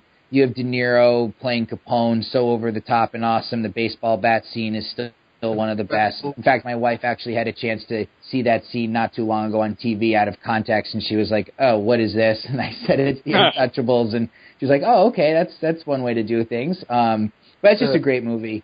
My number 3 would be Indiana Jones and the Last Crusade. I absolutely love this movie. I saw it in the theater. It was the first Indiana Jones movie I saw in the theater. I was a huge fan of Temple of Doom when I was a kid on video. To a lesser extent, Raiders of the Lost Ark. I know it's arguably the best movie in this, in one of the best action movies of all time. I totally agree. Wonderful film on all fronts. I just happen to personally watch Temple of Doom a lot more, so the nostalgia factor is there for me with that one. But Indiana Jones and the Last Crusade is just a fantastic, just wonderful Spielberg. The dynamic between Harrison Ford and Sean Connery couldn't have been any better. I absolutely loved Connery's performance in the film. He was so funny and so charming, and just fit right into the adventure scheme of the plot. My number 2 is The Rock, because I'm just a huge fan of that movie. I always will be. I saw that film. Just real quick. Not to interject, just real quick, not to cut you off, but I mean, who else is going to be Indiana Jones? Dude? Yeah, exactly. I mean, who? No one. Who else could be Indiana Jones' father? So exactly, the casting spot on there.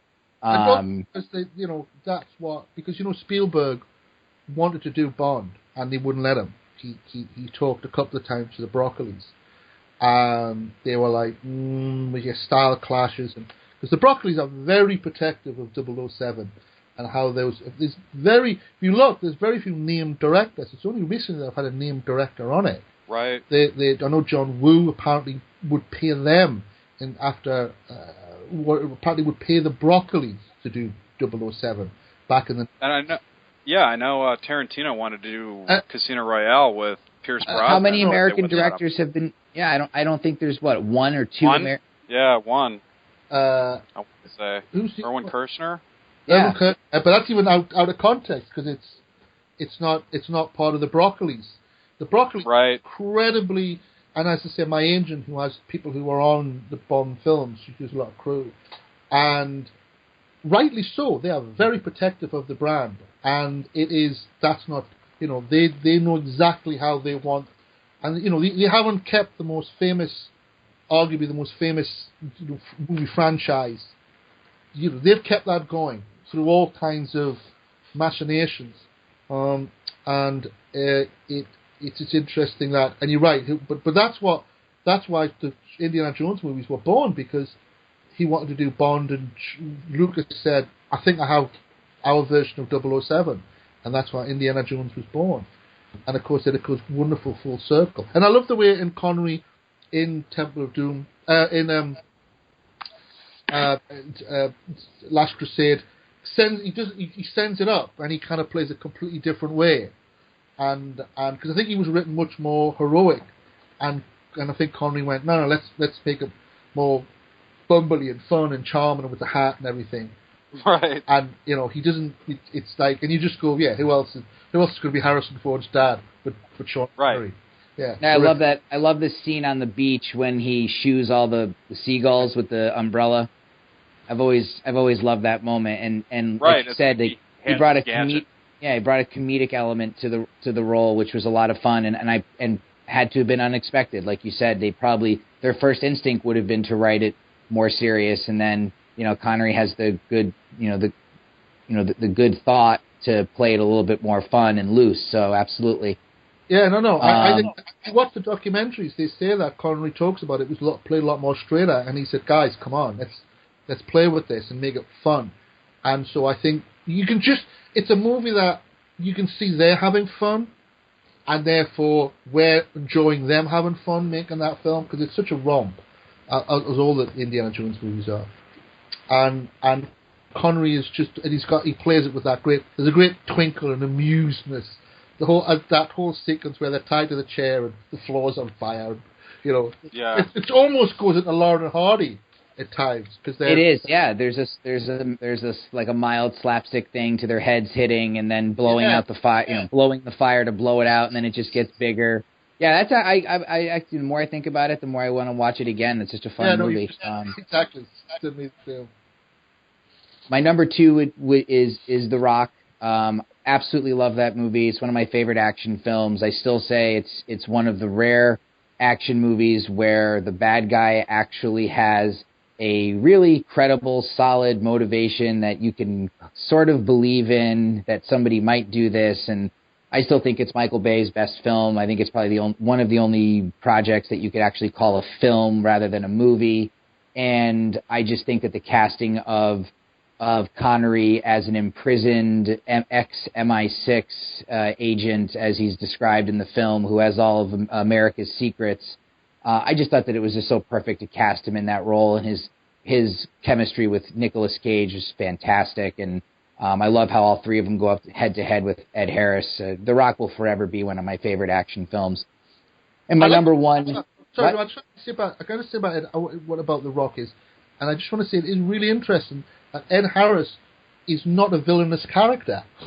No, he's not. He's the guy that's just pissed off. But he's not a villainous character, and it's really interesting that movie has that dynamic.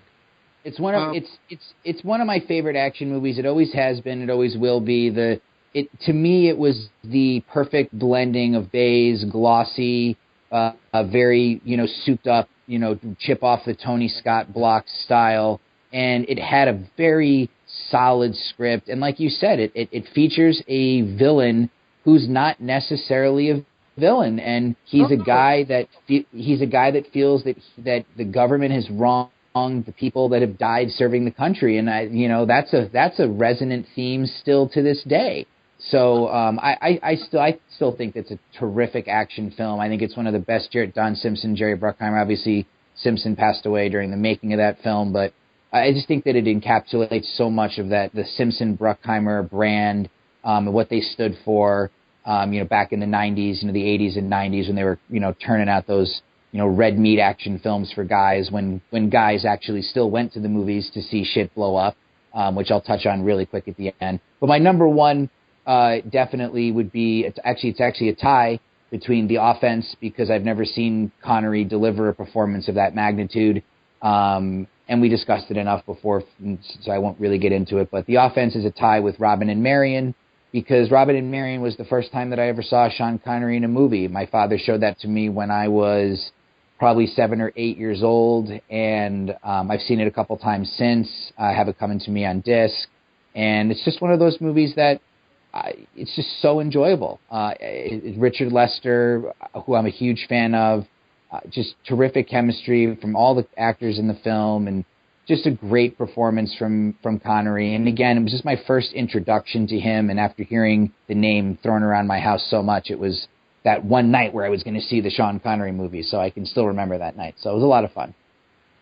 I'm glad you called Richard Lester, and also great script as well, by William Golden's brother. The great William Golden, who wrote Butch Cassidy and Sundance Kid. It's his brother who wrote the screenplay. Really great script. Robin Marion's a beautiful film. Actually, what's interesting, just to talk before we end on Connery, and it just occurred to us as we were going through the movies. For a big star, he's very, very, very wonderful at having chemistry with other actors.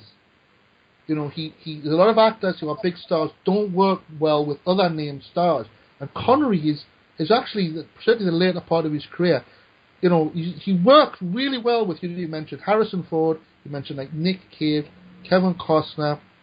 He's very The Hunt good. for the Red October with Baldwin. He's wonderful. Actually, and Sam Neill, Jesus, I love The Hunt for the Red October. I watched a whole movie with just them two, in the sub for about shit. And Connery he's a really great actor working with other actors. Another honourable mention is, it's not a great film, but it's a film that I really love.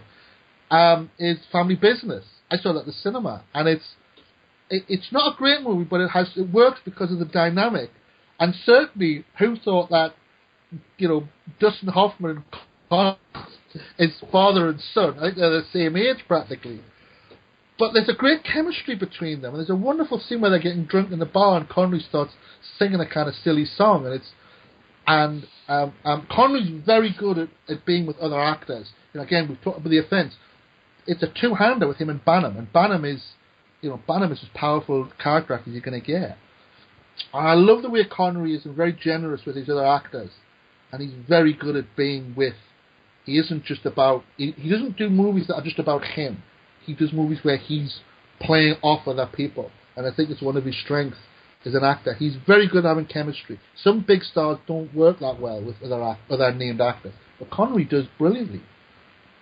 And it's really interesting that you look at most of his movies, that it's all two-handed. It's all dynamics between him and Caine, him and Costner, him and Nick Cage. He's wonderful at doing that. I think it's one of his strengths. Yeah, I completely agree. I love Connery. I love all three of our lists. I wrote them all down. I love it. We're at our longest podcast, but best podcast yet. I can't even wait to post this and listen to it. But anyway, we will. Let's go to Faye Dunaway, which was Gary's choice for actress. So Gary, you wanna do your top 5 Dunaway? I'll do top 5. I also want to mention, because Dunaway doesn't get any of the credit that she should. As we all talk about those actors of the 70s, and I don't think Dunaway, when we talk about De Niro's and all that generation, she's part of that generation. And then you look at the movies she's made, and she doesn't get any of the credit that she should. It's just her choices and some of her performance. So in chronological order, sorry about that, I didn't realize it was in. Oh, you're good. I'll do it chronological because I've written it down that way. First one, Bonnie and Clyde, iconic. Thomas Crown Affair, again, iconic. My mother's favourite movie. My mother was obsessed with Thomas Crown Affair. When she was young, she had the outfit. There's a picture of my mother dressed as Faye Dunaway in that outfit. Movie all about style. Again, Richard Lester, the Two Musketeers movies, I think are the two best adaptations of the Musketeer story. Is the Richard Lester one, and she's wonderful as the sort of villainous again looks stunning, and she's wonderfully cruel and villainous, but there's something, she looks just so beautiful, and there's a kind of charm to her. Chinatown, what can I say about Chinatown? It's my favourite all-time movie. Dunaway again is it matches Nicholson scene for scene, and it's one of my perfect movies. Network, arguably Dunaway's signature performance, won the Oscar for it, rightly so. The story that Sidney Lumet says about they met Dunaway to talk about the part, and as she walked into the restaurant, Lumet said to her, "Stop, I know what you're going to say, but the answer is no." And she says, "What do you think I'm going to say, Sid?" He goes, "No, she has no vulnerability. Don't show any vulnerability in the character. If you do, I will cut it out of the movie, so don't play it. She is that character. She's that tough." And Dunaway went, "Okay, fine." And so, it's this relentless performance, and she's an amazing in it. And honourable mention would be Barfly. If you haven't seen it, with her and Mickey Rourke, she plays this down-and-out drunk. Great scene in the bar where the two of them were drunk. Producer friend of mine, Zara, it's one of her favourite movies. And also, just because a great 70s movie is 3 Days of the Condor. So that's my Dunaway movies. All right, fantastic list. I'm gonna do my top 5 now. My number 5 is Rules of Attraction, the Roger Avery adaptation of Bret Easton Ellis's novel, which is my favorite Easton Ellis novel. Yeah. I love that she plays one of the 3 characters' mothers, and she's briefly in it, but she's very good as the pill-popping socialite that has no concept of anything around her bubble that she lives in. I love her in it. She's fantastic. It's one of her... the movie's pretty old now, over 10 years old, but it's one of her more recent performances. My number 4 is Mommy Dearest. She is frightening and startling in that film, and she just completely blows me away. That's not a film I watch very much, obviously. It's pretty rough. It's one of my wife's favorite movies. I mean, I always joke around... Wire coat hangers. Yeah, I always joke around with my mom for Mother's Day. I posted a picture of Faye Dunaway from Mommy Dearest on my mom's Facebook and said Happy Mother's Day. It's just a joke between my mom and I, but I've always loved that. My number 3 is a tie between Chinatown and Bonnie and Clyde. I feel like those performances go hand.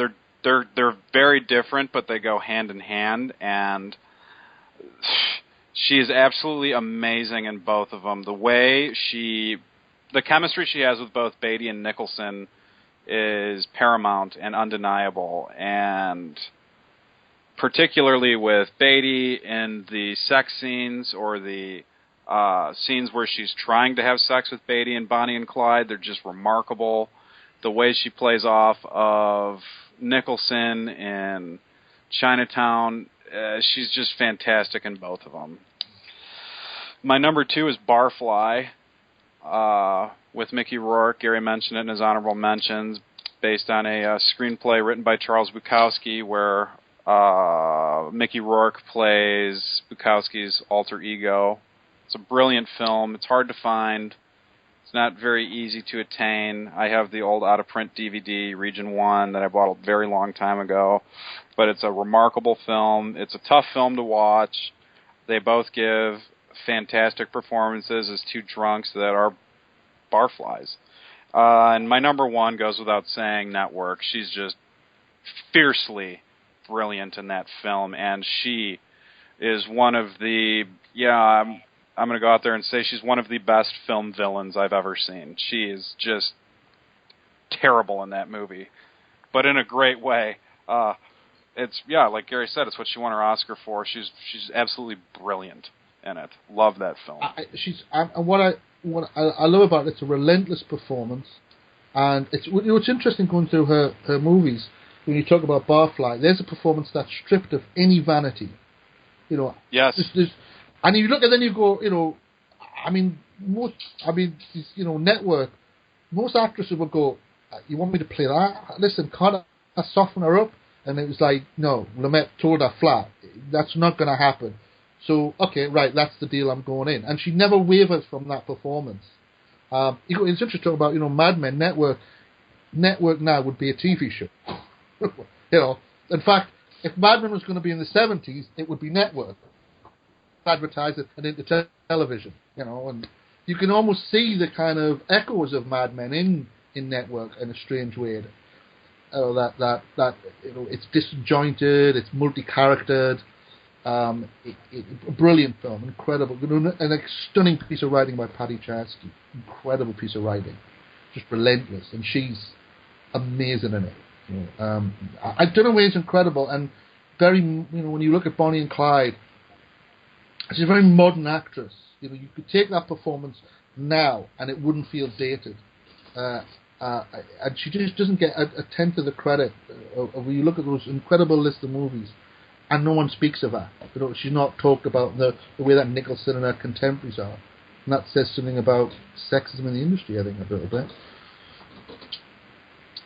But no, I always loved Dunaway. I always looked for Dunaway movies. Right, excellent choice as actress. Excellent choice. Perfect companion to the Offence in the 70s films. Late 60s, 70s films. Yeah. Nick, what's your top 5? Yeah, top 5. I'm going to do both Thomas Crown affairs for number 5 because I thought that it, while obviously she's iconic in the first one, I thought it was really cool that McTiernan would, have her get back to play Brosnan Shrink in the remake. And I still, to this day, love the remake of the Thomas Crown Affair. I've watched it so many times. It's one of my favorite romantic dramas. I loved it. I love what McTiernan did with the remake. Four Musketeers would be number 4. You guys got a chance to talk about it, covered it really well. Just a lot of fun playing the villainess, and another movie I'm looking forward to revisiting soon. Number 3, 3 Days of the Condor, one of my favorite political thrillers of all time. A big fan. Number 2 would be Chinatown. Just obviously one of the best movies ever made, and an iconic role from her as well. It's really amazing to think about how many great movies she really was in. And my number 1 would be a tie between Network and Bonnie and Clyde. Network is, as you said, still one of the most angry, one of the most stinging films that anybody could ever have possibly made, and she's unbelievable in it. And Bonnie and Clyde, how I don't own this film in some way, shape, or form. I don't know if there's a Blu-ray out there. If there is, I got to grab it. Oh yeah, just terrific film. Loved it. Seen it a couple of times. She's fantastic in it. Her and Warren Beatty couldn't have been any better. And it really is fantastic. She's just a great career. One great movie after another. Lots of leading men that she was paired with. She did great with. Just a terrific actress, and it's just one of those things you forget about how good some of these people are because they're not in tons of movies anymore. So, good pick for sure.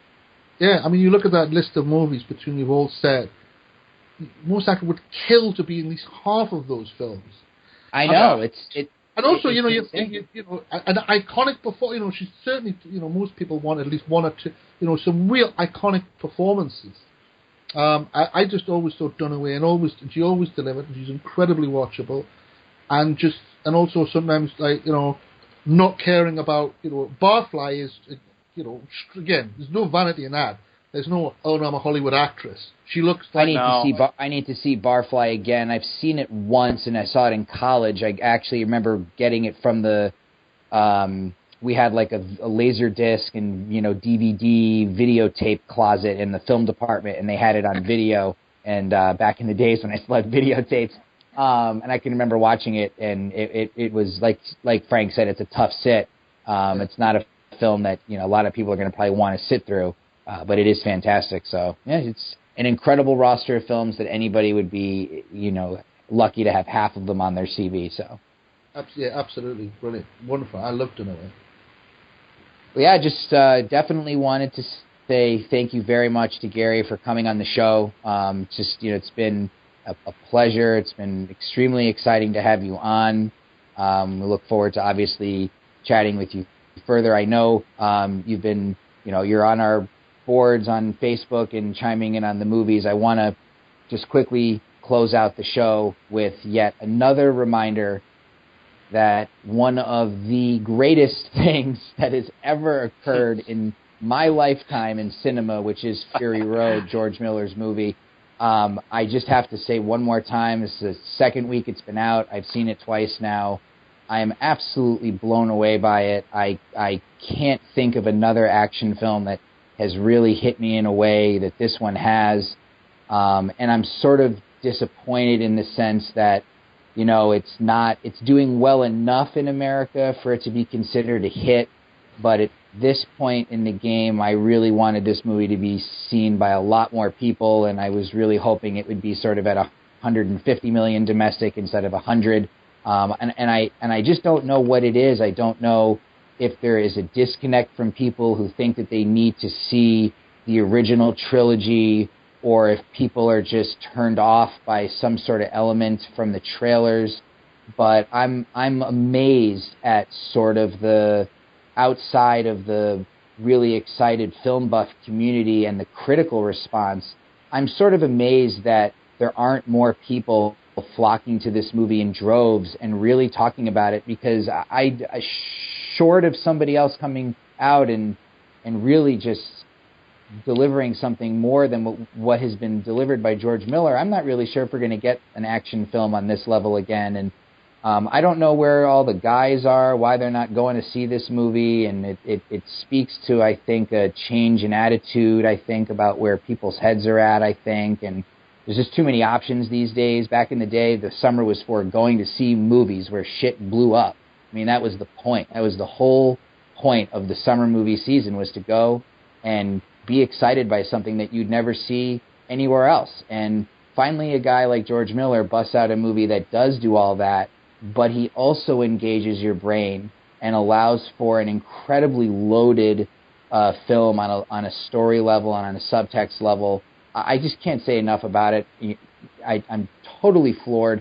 Gary, have you had a chance yet to see it? I know that you had posted some pictures recently. Yeah. Listen, I saw it second day it was out.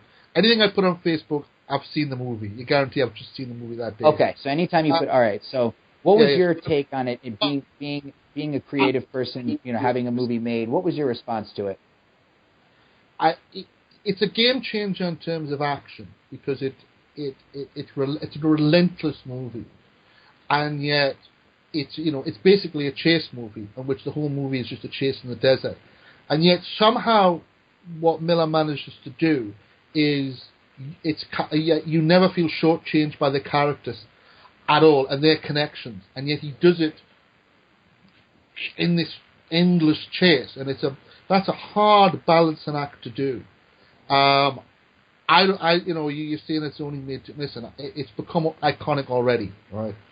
And I think the reason why it hasn't done as perhaps well as you're saying is, I think it's just 2 months earlier, and I think if it swapped place with the Avengers, it would have done that business. But it's slightly later into the summer. It's like that kind of, and it's a bit of a darker blockbuster to be that center summer movie. And I think if it swapped places with the Avengers, it probably would have done big business. But listen, they're already going to do Mad Max 3 or whatever it is. They're already going to do the sequel.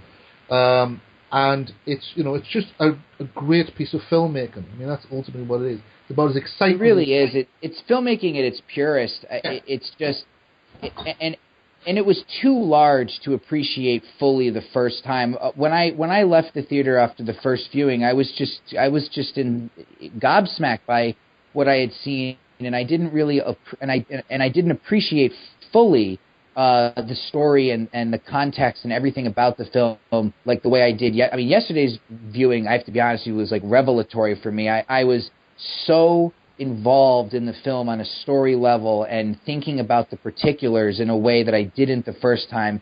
It's the very definition of a repeat movie on the big screen. So I'm glad that you enjoyed it. I know, Frank, we've talked about it endlessly online and offline. I know you're a big fan too, so we don't have to, we can call it quits here. But Gary, thank you very much for coming on the show. We're incredibly honored to have your amazing insights and opinions and sharing them with us for the last couple hours, and we truly appreciate it. It's been really fun. Thank you so much. I'm so honored you asked me. I really enjoyed it, and I look forward to podcasts.